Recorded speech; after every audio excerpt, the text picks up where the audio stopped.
Praise the Lord, Hallelujah. Asomiya Bible শিক্ষা YouTube চেনেললৈ আপোনালোক সকলোকে মই প্ৰভু যীশু খ্ৰীষ্টত বিশ্বাসী আপোনালোকৰ ভনী অনামিকাই স্বাগতম জনাইছো। আগৰ ভিডিঅটোত আমি নুহৰ বিষয়ে তেখেতৰ সময়ত হোৱা জলপ্লাৱনৰ বিষয়ে জলপ্লাৱনৰ কাৰণ আৰু জলপ্লাৱনৰ পিছত ঈশ্বৰে নুহক আৰু তেওঁৰ পৰিয়ালক কি আশীৰ্বাদ দিছিল আৰু মানুহৰ লগতে সকলো মাংসযুক্ত প্ৰাণীৰ লগত কি নিয়ম কৰিছিল সেই বিষয়ে অধ্যয়ন কৰিলো। আজি আমি নুহে কিয় তেওঁৰ নাতিয়েক কনানক অভিশাপ দিছিল আৰু কি অভিশাপ দিছিল আৰু তাৰ লগতে নুহৰ পুতেক চেম, হাম আৰু জেফতৰ বংশৰ বিষয়ে আৰু হামৰ বংশৰ আটাইতকৈ বিখ্যাত বীৰ পুৰুষ আৰু ব্যাধ যি নিমৰুদৰ বিষয়ে আমি পবিত্ৰ বাইবেলত উল্লেখ পাওঁ সেই বিষয়ে অধ্যয়ন কৰিম। আহকচোন পবিত্ৰ বাক্যলৈ যাওঁ। আদি পুস্তক 9 অধ্যায় 20 পৰা 27 পদ 20 পদ। পাছে নুহ খেতিয়ক হৈ এখন দ্ৰাক্ষাবাৰী পাতিলে। 21 পদ। তাতে তেওঁ তাৰ দ্ৰাক্ষাৰস পান কৰি মতলীয়া হ'ল আৰু নিজ তম্বুৰ ভিতৰত বিবস্ত্ৰ হৈ পৰি আছিল। 22 পদ। তেতিয়া কনানৰ বাপেক হামে তেওঁৰ পিতৃৰ বিবস্ত্ৰতা দেখি বাহিৰত তেওঁৰ দুই ভায়েক ককায়েকক ক'লেগৈ। 23 পদ। তাতে চেম আৰু জেফত এই দুয়ো কাপোৰ এখন তেওঁলোকৰ কান্ধত তুলি লৈ পাছ হুহুকি গৈ বাপেকৰ বিবস্ত্ৰতা ঢাকিলে। সিবিলাকে বিমুখ হৈ যোৱাত বাপেকৰ বিবস্ত্ৰতা দেখা নাপালে। 24 পদ। পাছে নুহে দ্ৰাক্ষাৰসৰ পৰা হুচ পাই তেওঁৰ সৰু পুতেকে তেওঁলৈ যি কৰিছিল তাক জানিবলৈ পাই 25 পদ। তেওঁ ক'লে, কনান অভিশপ্ত হওক, সি তাৰ ভায়েকবিলাকৰ বন্দীৰো বন্দী হওক। 26 পদ। তেওঁ আৰু ক'লে, চেমৰ ঈশ্বৰ জিহুৱা ধন্য, কনান তাৰ বন্দী হওক। 27 পদ। ঈশ্বৰে জেফতক বিস্তাৰিত কৰক, সি চেমৰ তম্বুত বসতি কৰক আৰু কনান তাৰো বন্দী হওক। আমেন। এই বাক্যকেইটাৰ পৰা আমি জানিব পাৰিলোঁ যে নুহে দ্ৰাক্ষাৰস পান কৰি মতলীয়া হৈ উলংগ হৈ পৰি থকাটো তেওঁ সৰু পুতেক হামে দেখিও নিজৰ বাপেকৰ বিবস্ত্ৰতা এখন কাপোৰেৰে ঢাকি নিদি নিজৰ ভায়েক ককায়েক দুটাক ক'লেগৈ আৰু তেওঁলোকে এখন কাপোৰ আনি অৰ্থাৎ চেম আৰু জেফতে এখন কাপোৰ আনি পিছুৱাই গৈ নিজৰ বাপেকৰ উলংগতা ঢাকি দিলে।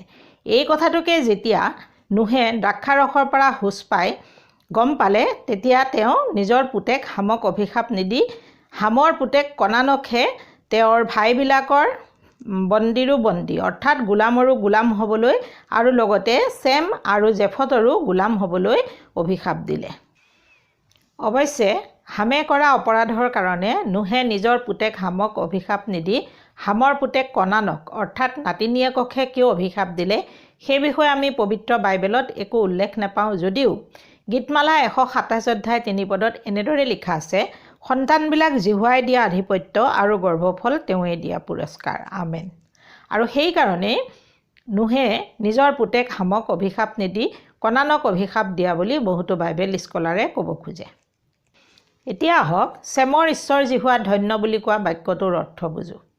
আপোনালোকে যদি বংশাৱলী চাই তেনেহ'লে আপোনালোকে দেখিবলৈ পাব যে চেমৰ বংশৰে আব্ৰাহাম নামৰ এজন মানুহক ঈশ্বৰে মনোনীত কৰি তেওঁৰ পুত্ৰ ইছহাকৰ পৰা ঈশ্বৰে নিজৰ বংশ বৃদ্ধি কৰিবলৈ সিদ্ধান্ত লৈছিল আৰু সেইমতে ইছহাকৰ পুত্ৰ জাকোবৰ নামেৰে ইছৰাইল জাতি আৰু তেওঁৰ 12জন পুতেক ইছৰাইলৰ 12 ফৈদ ৰূপে পৰিগণিত হয়।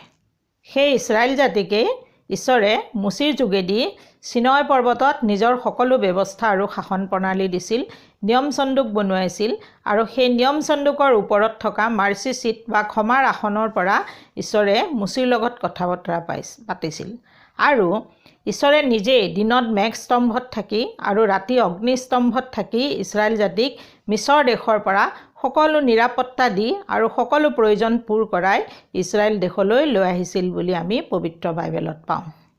সেই ইছৰাইলৰে ৰজা জিহুদা ফৈদৰ দাউদক ঈশ্বৰে নিজৰ মনৰ দৰে মানুহ বুলি কোৱা আমি 1 চমুৱেল 13 অধ্যায় 14 পদত পাওঁ। পিছলৈ সেই জিহুদা ফৈদৰে কুমাৰী মৰিয়মৰ গৰ্ভত ঈশ্বৰে নিজে মানুহ হিচাপে পৃথিৱীত জন্ম ল'লে যাতে সমগ্ৰ মানৱ জাতিক পৰিত্ৰাণ দিব পাৰে।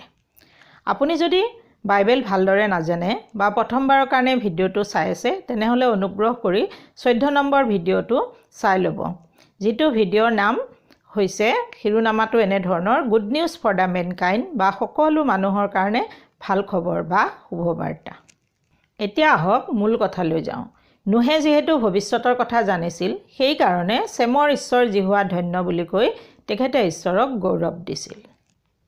এতিয়া আহক ঈশ্বৰে জেফতক বৃদ্ধি কৰক আৰু সি চেমৰ তম্বুত বসতি কৰক বুলি নুহে কোৱা বাক্যটোৰ অৰ্থ বুজো। যিহেতু বাপেকৰ উলংগতাৰ কথা শুনি জেফতেও বাপেকৰ উলংগতা নাচাই চেমৰ লগত কাপোৰখন লৈ পিছ হুহুকি গৈ বাপেকৰ বিবস্ত্ৰতা ঢাকি দিছিল আৰু সেই কথা নুহে জানিব পাৰি আনন্দিত হৈ জেফতক যাতে অৰ্থাৎ জেফতৰ বংশক যাতে ঈশ্বৰে বৃদ্ধি কৰে তাৰ কাৰণে ঈশ্বৰৰ ওচৰত প্ৰাৰ্থনা কৰাৰ লগতে জেফতৰ বংশই যাতে ঈশ্বৰৰ ঘৰত চেমৰ বংশৰ লগত বাস কৰিব পাৰে সেই কাৰণেও প্ৰাৰ্থনা কৰিছিল। আমি ইতিমধ্যেই জানিলোঁ যে ঈশ্বৰে চেমৰ বংশৰ আব্ৰাহামক মনোনীত কৰি তেওঁতে পৃথিৱীৰ সমুদায় গোষ্ঠীৰ আশীৰ্বাদ পাব বুলি প্ৰতিজ্ঞা কৰাৰ লগতে ইছাকৰ পৰা জন্ম পোৱা জাকুব আৰু তেওঁৰ পুতেকবিলাকক নিজৰ কৰি লৈ মুচিৰ যোগেদি ঈশ্বৰে নিজৰ সকলো শাসন প্ৰণালী আৰু ব্যৱস্থা নিয়ম চন্দুক সকলোবিলাক দিছিল। পিছলৈ সেই বংশতেই ঈশ্বৰে জন্মগ্ৰহণ কৰি ক্ৰুচীয় মৃত্যুৰ দ্বাৰাই পৰজাতিবিলাককো পৰিত্ৰাণ দিলে। গতিকে নুহে ভৱিষ্যতে ঘটিবলগীয়া এই সকলো কথা জানি পেলাই ঈশ্বৰক এইদৰে ধন্যবাদ দিছিল। গতিকে এই সকলো ভৱিষ্যতে ঘটিবলগীয়া ঘটনাৰ কথা নুহে জানি জেফতক আশীৰ্বাদ কৰিলে। এতিয়া আহক হামৰ বংশলৈ যাওঁ। হামৰ 4জন পুতেক ক্ৰমে কুছ, মিছৰ, পুত আৰু কনান বুলি আমি পবিত্ৰ বাক্যত পাওঁ। হামৰ অপৰাধৰ কাৰণে নুহে ইতিমধ্যেই কনানক অভিশাপ দিয়া বুলিও আমি জানিব পাৰিলোঁ। তথাপি কনানৰ বংশৰ বিষয়ে আমি পবিত্ৰ বাক্যত এনেদৰে পাওঁ। আদিপুস্তক 10 অধ্যায় 15 পৰা 19 পদ। 15 পদ, কনানৰ জ্যেষ্ঠ পুত্ৰ চিদোন, তাৰ পাছত হেট, 16, জিবুচিয়া, ইমুৰিয়া, গিৰ্গাছিয়া, 17, হিব্বিয়া, অৰ্কিয়া, চিনিয়া, 18 পদ, অৰ্বদিয়া, চমাৰিয়া আৰু হমাতিয়া জাতিও তেওঁৰ পৰা উৎপন্ন হ'ল। পাছে কনানীয়াবিলাকৰ গোষ্ঠী বিস্তাৰিত হ'ল। 19 পদ, আৰু চিদোনৰ পৰা গৰাৰৰ ফাললৈ ঘছালৈকে আৰু ছডোম, ঘমোৰা, অদমা আৰু চবুইমৰ ফাললৈ লেচালৈকে কনানীয়াবিলাকৰ সীমা হ'ল। আমেন। আপোনালোকক জনাই থওঁ যে ইছৰাইল দেশৰ পুৰণি নামো কনান দেশ আছিল। পিছত ঈশ্বৰে চেমৰ বংশৰ আব্ৰাহামক মনোনীত কৰি উৰ নগৰৰ পৰা আনি এই কনান দেশৰ ছিকিমত বাস কৰাইছিল আৰু তেওঁক আৰু তেওঁৰ বংশকেই এই গোটেই দেশ দিব বুলি প্ৰতিজ্ঞা কৰা বুলি আমি আদিপুস্তক 13 অধ্যায় 15 পদত পাওঁ। সেই প্ৰতিজ্ঞা অনুসৰিয়ে ঈশ্বৰে ইছৰাইল জাতিক মুচিৰ নেতৃত্বত মিছৰ দেশৰ পৰা বাহিৰ কৰি আনি নানা আচৰিত কাৰ্য সাধন কৰাই পিছত জিহুছোৱাৰ নেতৃত্বত এই গোটেই কনান দেশখন দিলে। ইয়াৰোপৰি সেই প্ৰতিজ্ঞা অনুসৰিয়ে 70 খ্ৰীষ্টাব্দত অৰ্থাৎ 70 AD ৰোমান সৈন্যই জেৰুচালেম নগৰ অৱৰোধ কৰি তাত থকা ঈশ্বৰৰ মন্দিৰ জ্বলাই যিহুদী মানুহবিলাকক খেদি দিয়াৰ পিছতো পৃথিৱীৰ বিভিন্ন জাতিৰ মাজত সিঁচৰিত হৈ পৰা যিহুদী বা ইছৰাইলীয়া মানুহবিলাকক গোটাই পুনৰবাৰ 1948 চনৰ 14 মে তাৰিখে ইছৰাইল দেশ গঠন কৰালে আৰু পৃথিৱীৰ বিভিন্ন ঠাইত সিঁচৰিত হৈ থকা ইছৰাইল বংশৰ মানুহবিলাকক আনি পুনৰবাৰ ইছৰাইল দেশত গোটালে আৰু বৰ্তমানো চলি আছে।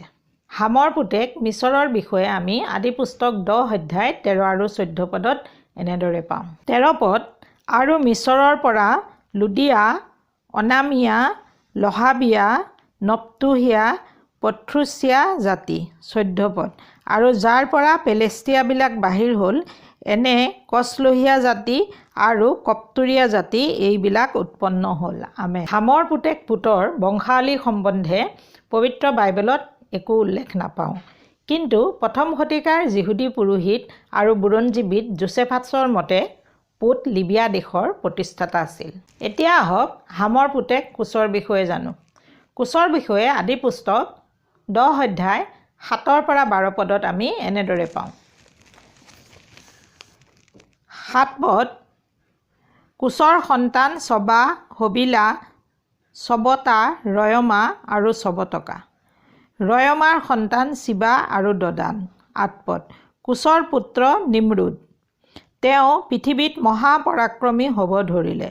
9 পদ তেওঁ জিহুৱাৰ সাক্ষাতে পৰাক্ৰমী ব্যাধ আছিল।